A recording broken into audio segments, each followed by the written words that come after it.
Hey, back before I considered myself libertarian or had ever actually even heard the word, I considered myself an environmentalist. That's just because as a kid I always loved animals, I loved being out in nature, and loved all of that kind of stuff. But as I got older, I started noticing that a lot of the things that the big time environmentalists were advocating was actually harmful for nature.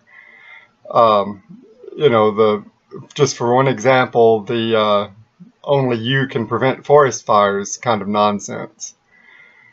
Well, I could see that preventing forest fires was actually harmful for the forest in the long run. And there were a lot of other things that just, one thing after another. Eventually, as my love and understanding of liberty increased, I started seeing that that was the way to actually prevent too much environmental harm and to protect the natural world even better, was respecting property rights and responsibility. And that was the I don't know, I guess that's kind of where my libertarian and environmental things meshed.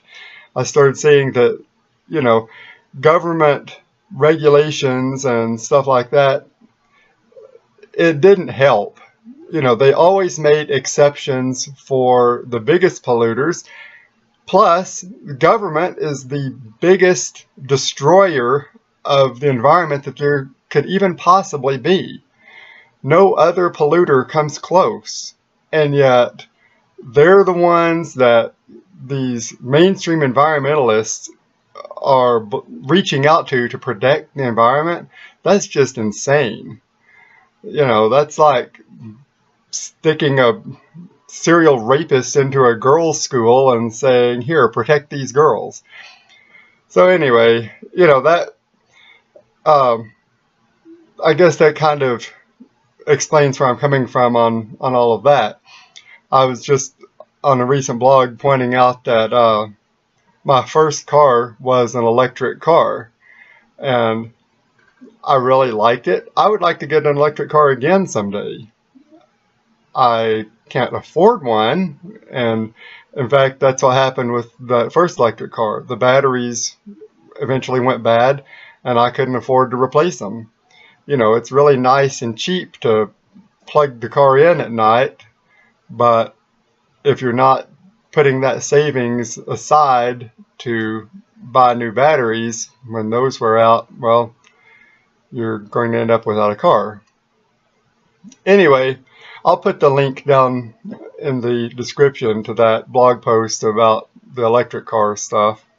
But I just thought I would kind of go into the environmental and liberty aspects and how they can fit together. See you later.